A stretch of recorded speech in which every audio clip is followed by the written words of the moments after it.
Bem-vindo ao Contos da Meia-Noite. Aqui é a Fran. A partir de agora, o medo não pede licença. Apague as luzes, coloque os fones, feche os olhos e não olhe para trás. A história já começou. Antes de começarmos, já deixe seu like.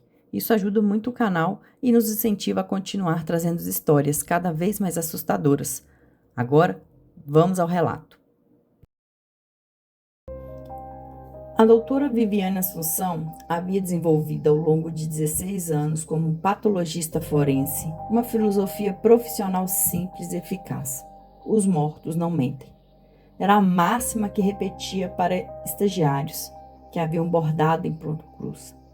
Ironicamente, ela sabia, um quadrinho que pendurou sobre a pia do laboratório. Os mortos não mentem, eles revelam. Às vezes, relutantemente, às vezes em detalhes que faziam estagiários abandonar a carreira, mas sempre com uma precisão que o mundo dos vivos raramente oferecia. Viviane gostava disso, gostava do silêncio dos mortos, da sua paciência, da ausência de agenda. Gostava do trabalho porque os mortos eram completamente previsíveis. Até a noite em que o corpo da mesa 3 mexeu o dedo. Era uma quarta-feira de novembro, quase meia-noite. Viviane estava sozinha no ML. O técnico havia ido buscar material no depósito. Os outros patologistas tinham encerrado o turno. Ela estava completamente absorta no relatório do caso 2. Um homem de 58 anos, morte por infarto, quando o movimento aconteceu. Periférico da mesa 3. Ela levantou os olhos, olhou para a cobertura que encobriu o corpo. Um jovem de 23 anos, entrada na tarde, morte confirmada, aguardando o laudo completo. Ficou imóvel por um segundo e decidiu o que havia imaginado. Voltou ao relatório. Escreveu 2 parágrafos, parou. A cobertura se movia. Devagar, ritmicamente, como se houvesse respiração por baixo. Viviane pousou a caneta, caminhou até a mesa 3 com a objetividade clínica que havia cultivado por 16 anos. Retirou a cobertura. O jovem estava lá. Pele que já adquiria aquela palidez específica, lábios descoloridos, olhos fechados. Ela verificou o pulso. Nada. Pupilas fixas e dilatadas. Temperatura abaixo do normal. Morte confirmada. Ela repôs a cobertura e voltou para a mesa. Havia uma explicação. Havia sempre uma explicação. 10 minutos depois, o jovem da mesa 3 sentou-se. Não de uma vez, devagar, com uma lentidão que parecia custar muito esforço, como algo movendo-se por dentro de cola. A cobertura deslizou para o chão. O jovem ficou sentado na beira da mesa de metal, a cabeça baixa, os pés no ar. Não respirava. Viviane havia verificado isso com toda a precisão de sua formação. Não havia movimento de tórax. Não havia vapor de ar no frio do laboratório. Não havia nenhum dos sinais que ela havia aprendido a associar ao fato de estar vivo. E ainda assim, o jovem estava sentado. Viviane ficou de pé, a caneta ainda na mão, pensamento clínico funcionando em paralelo ao terror que subia da barriga. Hipotermia profunda com recuperação espontânea, cataplexia severa, morte aparente. Havia casos documentados, raros, extraordinariamente raros, mas documentados. Ela precisava ligar para a enfermaria, precisava de equipamento, precisava. O jovem levantou a cabeça. Os olhos estavam abertos, fixos. As pupilas que ela havia verificado minutos antes haviam mudado. Não estavam mais dilatados de forma uniforme. Havia algo neles que não deveria estar. Um foco, um reconhecimento. O jovem olhava diretamente para ela com aquela atenção específica de quem encontrou o que estava procurando.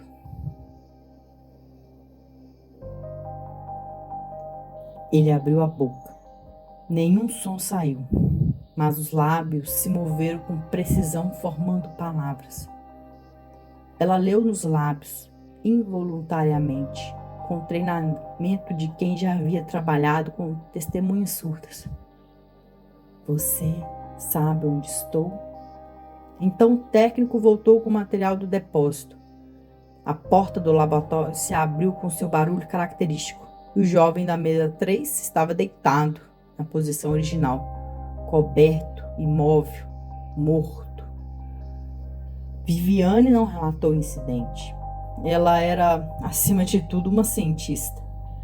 E o que havia visto não tinha explicação científica satisfatória, o que significava uma de duas coisas. Ou havia uma explicação que ela ainda não encontrara, ou ela estava com um problema neurológico sério. Ela marcou consulta com o neurologista. Os exames voltaram normais. Ela dormiu mal por 3 semanas e não voltou a falar sobre o assunto com ninguém.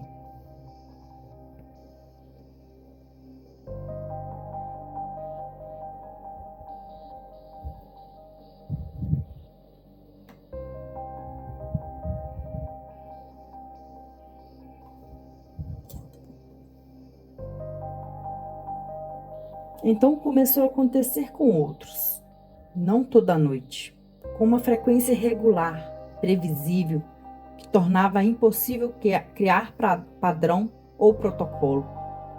Uma noite sim, 4 não. 2 no mesmo plantão, depois nada por 2 semanas. Sempre quando ela estava sozinha ou quase, e sempre da mesma maneira. O movimento sob a cobertura, a postura recuperada, os olhos abertos, os lábios formando palavras sem som. Palavras diferentes cada vez. Às vezes ela conseguia ler, às vezes não. Às vezes o que lia não fazia sentido e ela decidia que havia errado a leitura. Mas numa noite de fevereiro, uma mulher de 71 anos, morte por falência orgânica múltipla, família avisada, enterro marcado para o dia seguinte, sentou-se na mesa e lhe disse, com voz real, com som real, uma voz que parecia vir de muito longe, como transmissão de rádio em frequência ruim. Eles estão esperando por você do outro lado. Viviane disse, quem? Todos que você abriu. Uma pausa. A voz crepitou como estática. Todos guardam a pergunta que não fizeram enquanto podiam. Qual pergunta? A mulher deitou. A voz sumiu. No silêncio do laboratório, Viviane ficou de pé olhando para o corpo imóvel. Sentiu o que não sentia desde os 22 anos. No primeiro cadáver que havia autopsiado. Medo. Ela começou a pesquisar. Não pelos carnais normais. Base de dados médicos, literatura científica. Ela havia tentado isso e encontrara nada. Pesquisou pelos outros canais, registros históricos de fenômenos similares, relatos de profissionais de morte coletados em arquivos de sociologia e antropologia, correspondências antigas de médicos do século XIX que haviam testemunhado coisas que não couberam os relatórios oficiais. Encontrou em textos suficientemente antigos uma ideia recorrente, que os mortos recentes, nos primeiros dias antes da decomposição estabelecida, mantêm uma consciência residual, não a consciência dos vivos, algo diferente, uma consciência voltada para dentro, para baixo, em direção ao que vem depois. E que em certas condições, essa consciência podia olhar para cima, podia enxergar os vivos, podia, com muito esforço, comunicar-se. Os textos não eram unânimes sobre o que essa consciência queria. Alguns sugeriam que queria simplesmente ser reconhecida, que o terror da morte era o terror do esquecimento e que o reconhecimento, mesmo por parte de um estranho, aliviava algo. Outros sugeriam algo mais específico, mais perturbador, que os mortos recentes guardavam perguntas sem respostas e que precisavam transmiti-las antes de seguir adiante. Não para que fossem respondidas necessariamente, apenas para que fossem recebidas. Viviane passou meses com esse pensamento. Passou meses no laboratório com os olhos abertos, atentos. Começou a falar com os corpos, em voz baixa, profissionalmente, descrevendo o que fazia enquanto trabalhava, como havia aprendido que alguns médicos faziam, uma concessão ao lado humano da profissão.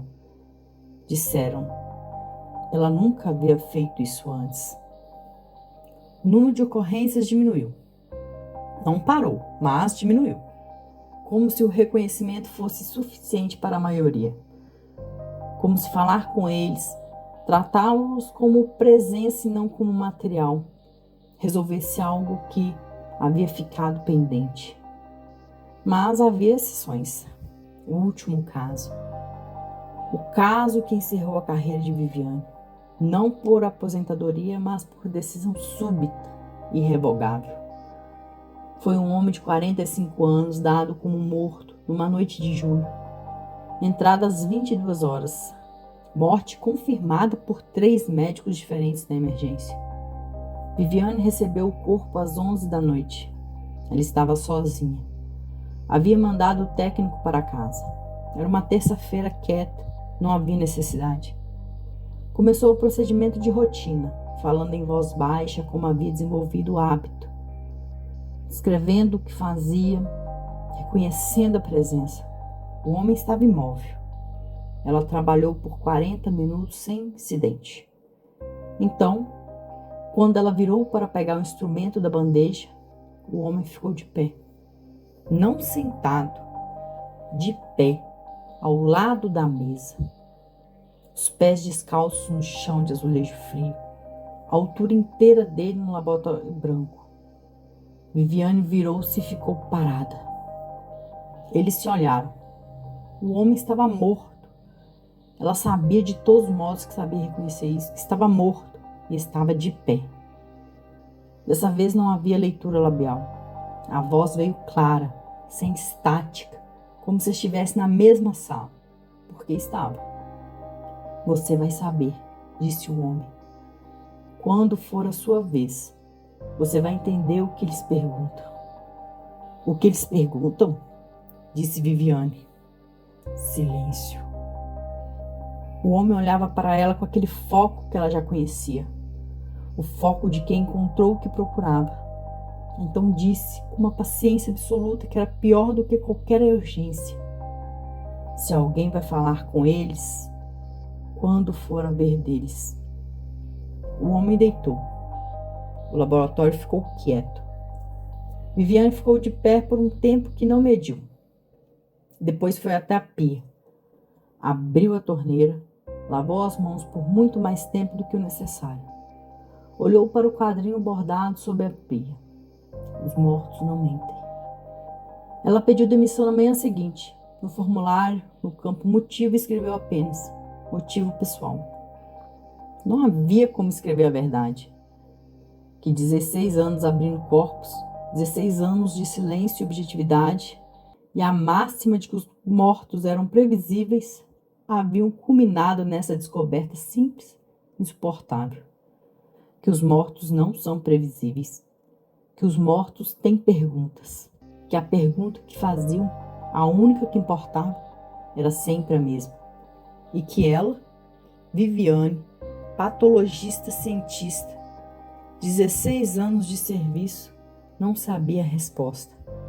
Que ninguém sabia. Que era por isso que continuavam perguntando.